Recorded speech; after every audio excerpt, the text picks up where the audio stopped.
it's Lauren. Thank you so much for listening to The Afterlight. Enjoy the episode. This episode has been brought to you by the Afterlight Institute.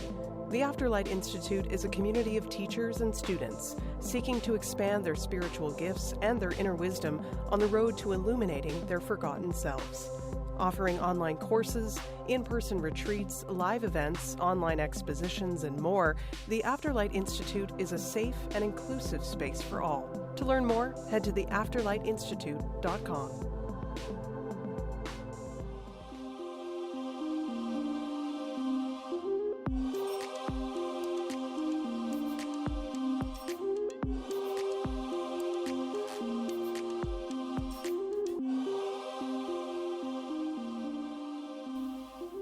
Hi, Lauren Grace here, and welcome to the show. Thank you so much for joining me today. And we're going to be talking today about abundance.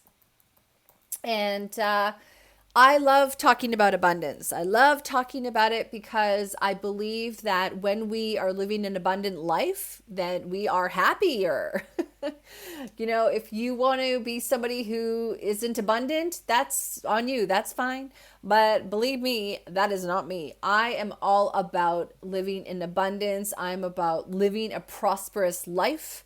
And I believe that you deserve that as well. So when I talk about abundance, I don't necessarily mean financial or material. I also mean abundance of creativity, abundance of health, abundance of great ideas, abundance of people that I love who love me too, abundance of fresh air, abundance of nature, abundance of beauty, colors, and beautiful smells and things like that, right? Abundance of inspiration. So I think that abundance can be a lot more than just material wealth and money. Although when you have that, you can tend to sometimes buy more abundance, buy more property, but maybe you can even buy friends who will love you too, right? So today on the show, I did want to talk a little bit about abundance and how to generate some more abundance in your life, because I think that sometimes we can do these small little steps that really do open up an entire world of possibility that we might be closed off to without realizing it, right? So I've got some tips and tricks here, and I've listed them out, and what I'll do is I'll just go through them one at a time and elaborate a little bit. And if you're not driving, I would recommend that you grab a piece of paper and you just jot down anything that really comes to mind. One of the things that I always like to recommend is not to take on everything at once, because that can lead to overwhelm. But take one or two ideas, integrate them and practice them in your life. And then when you're ready, add more. You can always come back and listen to this episode again. Okay, number one, have a positive attitude and keep your vibration high.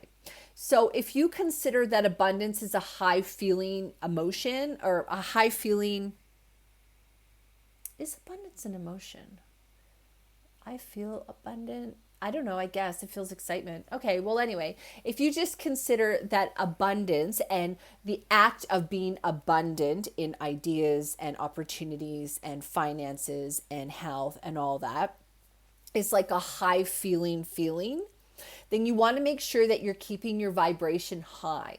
So to keep your vibration high, you can do things like listen to positive music, uplifting music. You can go out in nature. You can spend time with people that you like and love. You can eat good foods. You can drink plenty of water. You can have, meditate and do positive affirmations. You can do exercise, things like this to just really clear your body and keep your mindset in a healthy sort of state.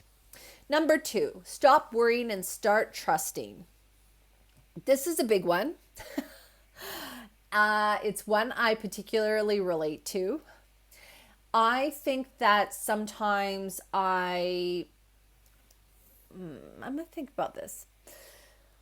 Okay, so I've talked about it on the show before. I believe we have a head and a heart voice, and our heart voice is like our higher self, our inner knowing voice, the voice that's kind of behind everything that just knows what is, whereas the head voice often tries to, kind of make things complicated, make things up, and a lot of our negative thoughts come from that voice where it's like, oh, remember this thing you did 25 years ago?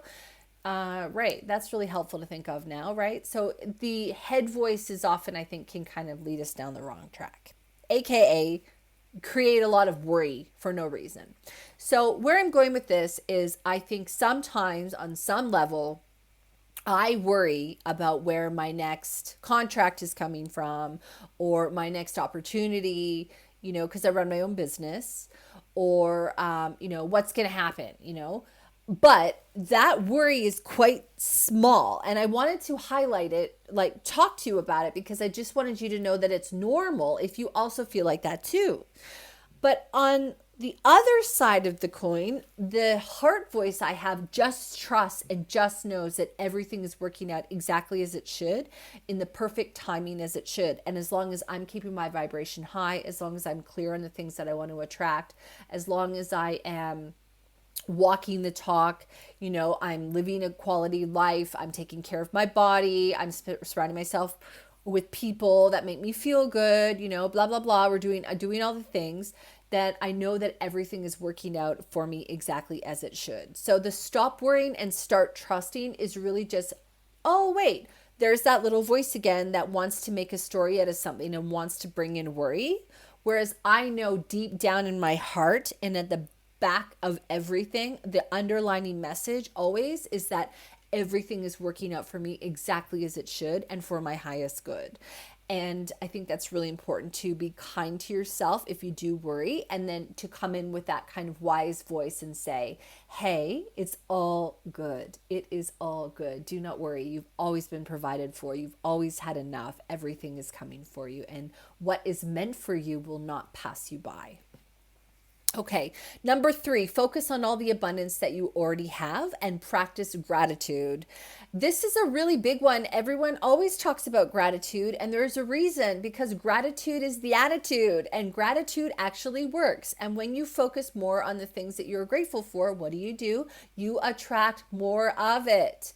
Whenever anything cool and awesome happens to me, which is on a regular basis, I always go, wow, thank you, thank you, thank you, thank you, more please, thank you, thank you, thank you, thank you, more please. Acknowledge the good that you have in your life. And what this does is it starts to get you looking for it on a subconscious level instead of looking for problems, looking for challenges. I'm sure you know somebody in your life right now who constantly has drama and problems and things that aren't going right, whereas if you or them just slightly start to focus on all the things that are going good and great, and that's going to help you attract more of that. It's sort of like if you're feeling sick, right? Let's say you have a sore knee or something. If you focus on the sore knee is going to get worse. Right. But if you focus on how the rest of your body is great and, your ankles and your wrists move perfectly and, you can dance like you used to, whatever it is you want to say for yourself, when you focus on other things that do feel good, you take the attraction, what's the word I'm looking for here? You take the spotlight away from the thing that's not working well. You look at the things that are working well, and the things that's not working well becomes less of a problem. Okay. Number 1, 2, 3, 4. Number 4. I didn't label number my list, by the way, in case you can't tell. That's why I had to count it out. Be happy for others and for their successes. So that's kind of almost an attitude of gratitude, but it's having an attitude of gratitude for other people. It's having an attitude of, hey, I'm really happy for you because you're an awesome person and you deserve that. And by you generally and genuinely feeling good for somebody else's success is going to get you in the mode of being able to receive the same thing back for yourself. Okay? Number 5, bring in a positive affirmation. One of the affirmations I like is money comes to me easy, freely, frequently. I know that's a financial one. One thing that I learned from Denise Duffield Thomas is, hey, universe, I'm ready for the next step. Show me the way. That's not exactly how she said it. I'm paraphrasing here. But, hey, I'm ready for the next step. Show me the next step. Or, hey, universe, I'm ready. Show me the next step.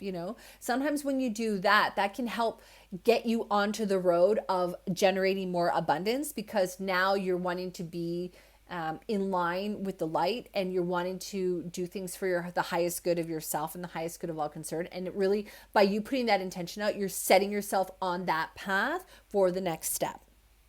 Number 6, look at your current financial state and clean up unpaid bills and debts. If you owe people money, pay them back. If you have debts, consolidate your debts, organize whatever you need to do. If you need to see a financial advisor, go and do that. Consolidate a plan, put them all together, and start paying off your debts so that you can start to attract more. When we have debts, when we have things that we owe to people, when we have, it's almost like too much junk in the trunk, and like not in the butt kind of way, when you have too much of that going on, you really start to attract that instead of prosperity, because you're kind of carrying this baggage with you.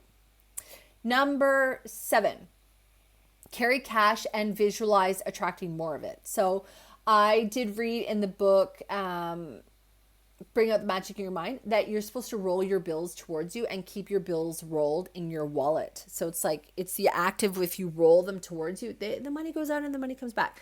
And whenever you spend money, you think, oh yeah, this money is going to go and do great in the world. Now, some people think it's really good to keep your bills really nicely folded or nicely set up in your wallet, like you're taking a lot of pride and really loving them, in that way. You just do you. I like the rolling of the bills because it makes me feel good, and I like the idea of money going out and coming back to me tenfold. So that's what I do. When you when you carry cash as well, you attract more cash. So that's the thing. If you are carrying receipts and bills, what are you doing? Attracting more receipts and bills. If you are carrying coins, what are you doing? Attracting more coins. So keep cash in your wallet. Keep cash on you. Now, Esther Hicks, who channels Abraham, she talks a lot about carrying cash in your wallet and then mentally spending it all the time. So if you spend $100, 10 times a day, you're spending $1,000 every day, and you're really putting it out to the universe that, hey, I can afford this because look at all the things that I can buy all the time. Sometimes I'll go into a shop and I'll go, damn, I could buy anything that I want in here. And it just gets me feeling excited and puts me on the level of the frequency of generating more abundance. Okay, finally, last one for today, because I could hammer on about abundance and all that for ages. I love talking about it. Lighting a green candle is a really good one as well, because a green candle can bring ideas to life, and ideas can create more opportunity and more chances for you to create abundance, and also it can amplify prosperity. And then there's a whole bunch of crystals and things that I didn't even talk about today, angels that you can call on to help you with your abundance, which I didn't even talk about today. So I'm definitely going to do a learning to attract abundance part 2 at some point in the near future, but hopefully there's something there that you can find helpful. A lot of feng shui people as well talk about having gold stuff everywhere, and I am a big fan of gold. So if you like that, you can feng shui your place. Just head online, check out some feng shui tips to attract more wealth and abundance. That's assuming that you want financial abundance, of course. Okay, that's what I got for you today. Thank you so much for listening to the show. If you haven't already, please do leave me a positive review where you get your podcasts. And if you could, maybe share an episode or 2 with some of your friends. That would be fantastic. Thanks so much, and talk to you soon. Bye. Hi, thanks so much for listening to the episode. I hope you enjoyed it. If you did, please leave us a review where you listen to your podcast and share it with your friends. Thank you. New episodes every Thursday.